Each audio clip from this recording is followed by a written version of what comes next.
Trump held one of the wackiest press conferences we've seen in a very long time in Scotland, and did so with the EU president, the president of the European Commission, and I'm gonna botch it, but Ursula von der Leyen.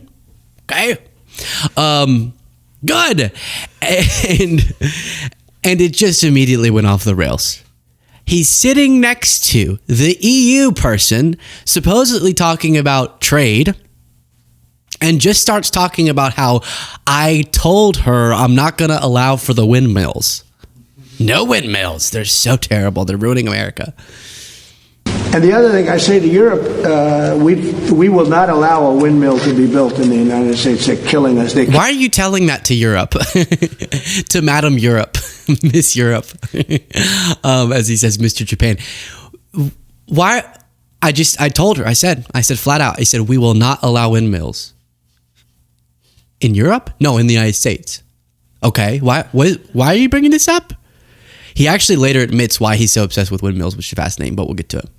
And the other thing I say to Europe, we will not allow a windmill to be built in the United States. They're killing us. They're killing the beauty of our scenery, our valleys, our beautiful plains. And I'm not talking about airplanes. I'm talking about beautiful plains, beautiful areas in the United States. And you look up and you see windmills all over the place. It's a horrible thing. It's the most expensive form of energy. It's no good. They're made in China, almost all of them.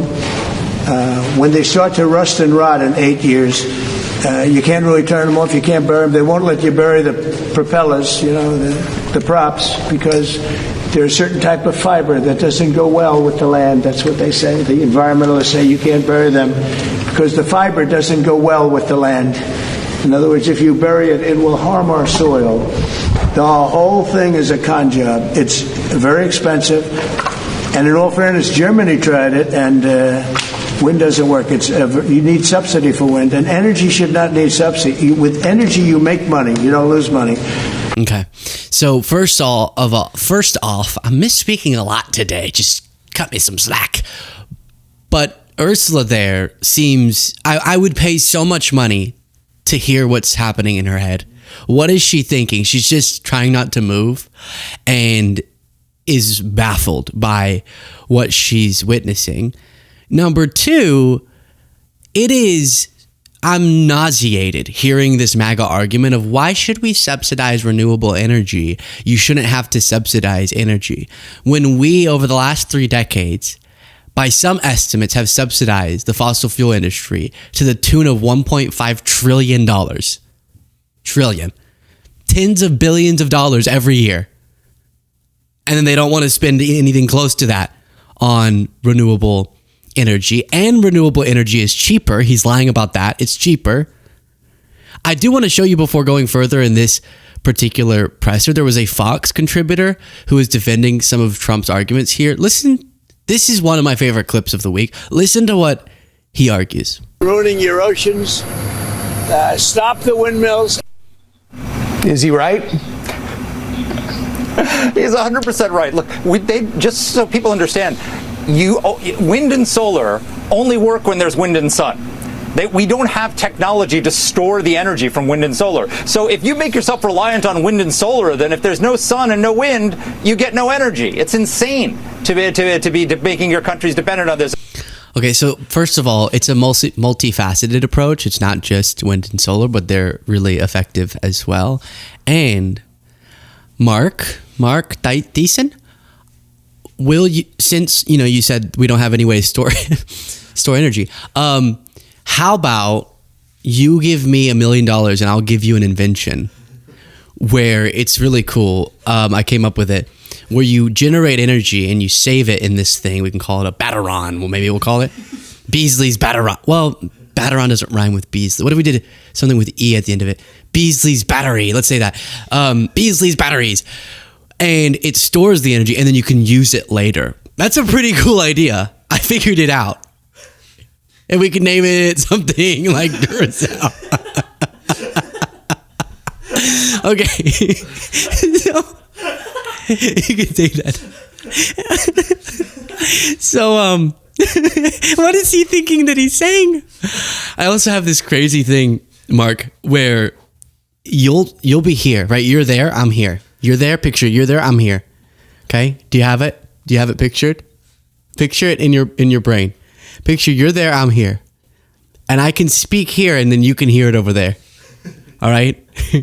I call it telephone.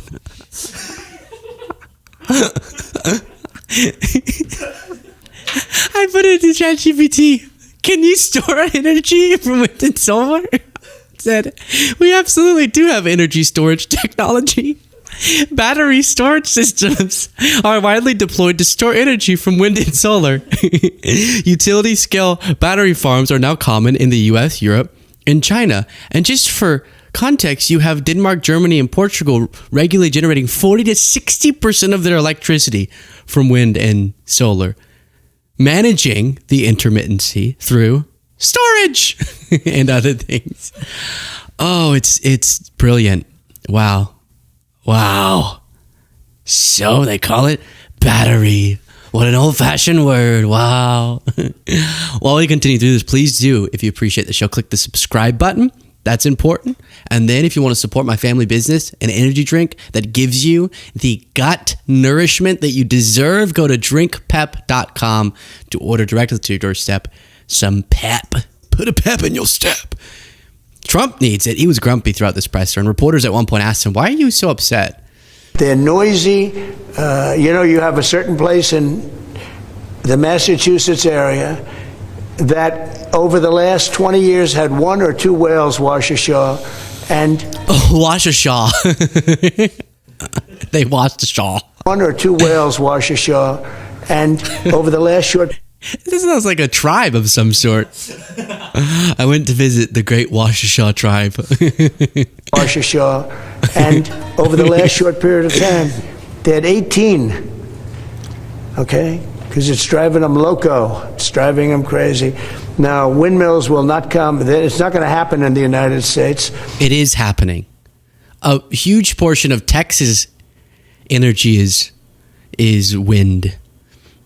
Wind and solar. The wind doesn't work. And when he said you can't subsidize energy, Midas Touch responded with a headline of GOP mega bill includes subsidy for coal used to make steel.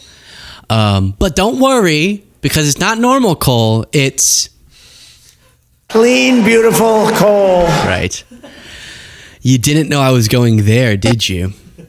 On a much darker note, when asked about starving people in Gaza, Trump's first thought was, why haven't they thanked me?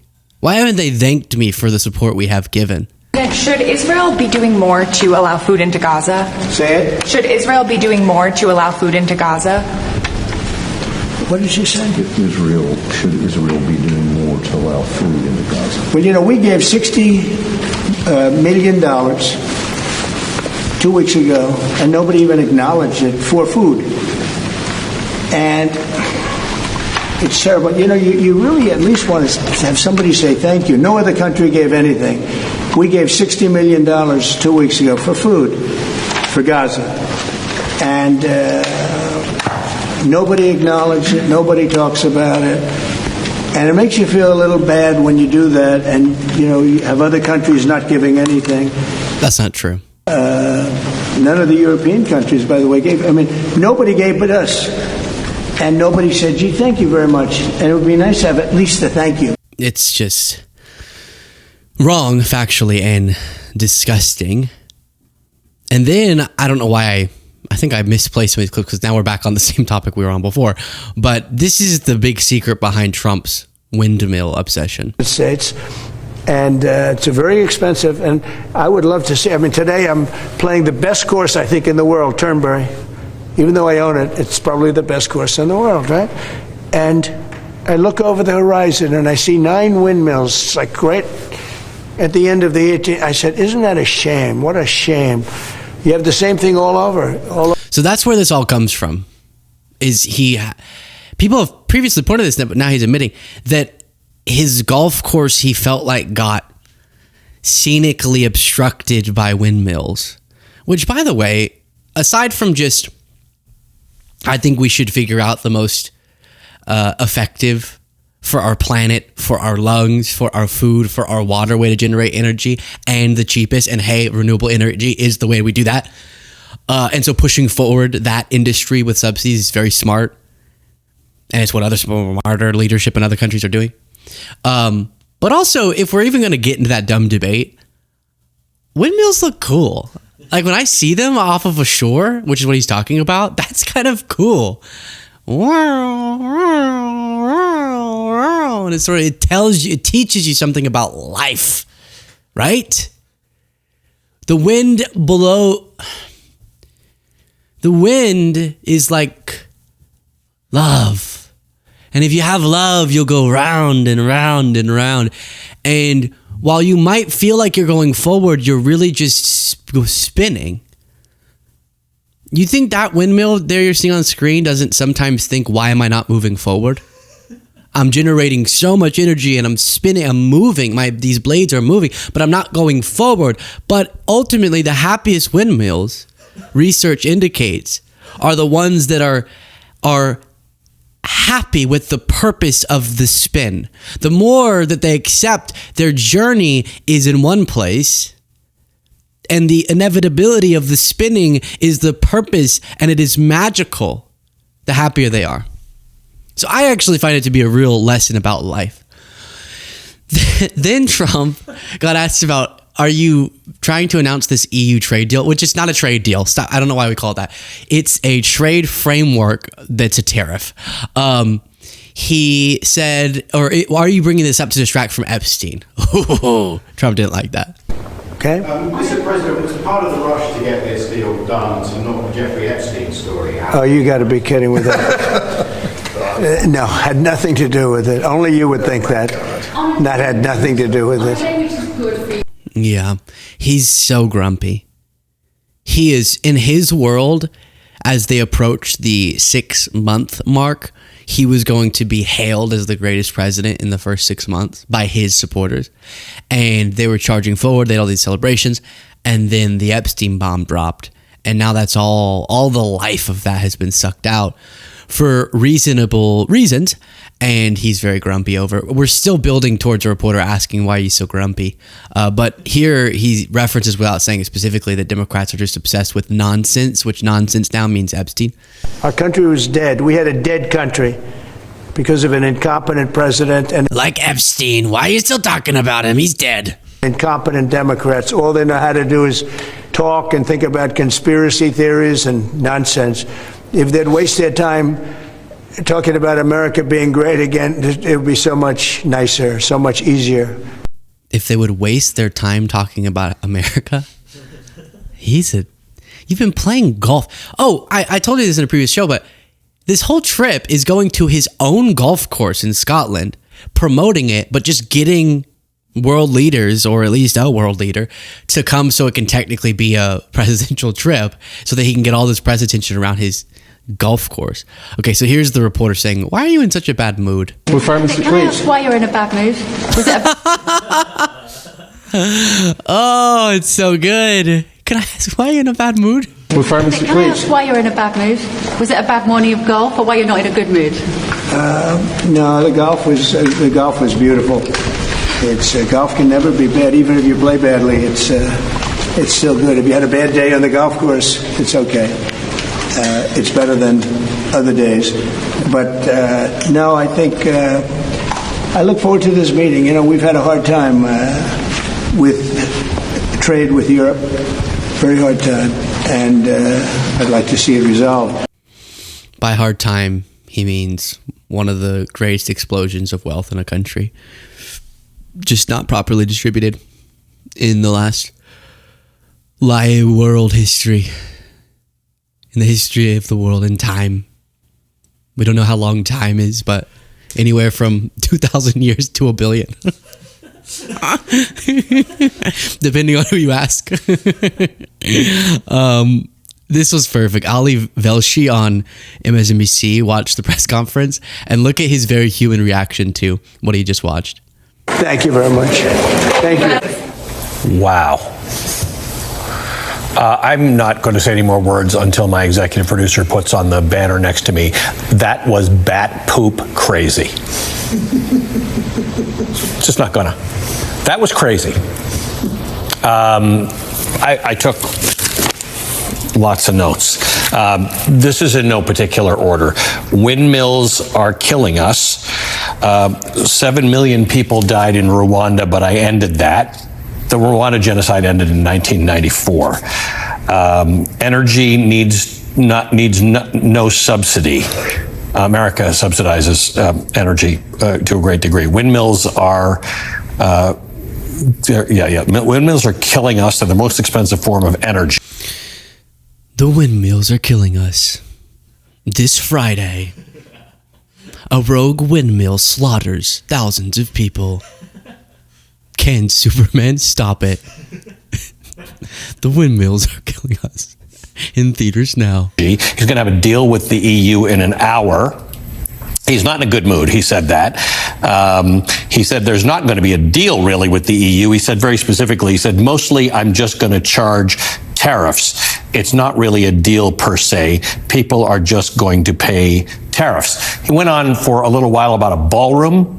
And how they don't have a nice ballroom in the White House because they've never had a developer in charge of the White House, but now he just built a beautiful ballroom and he could just drop it into the White House, and that's going to be fantastic. Wow, we've got a lot of steel and aluminum plants being built in the United States.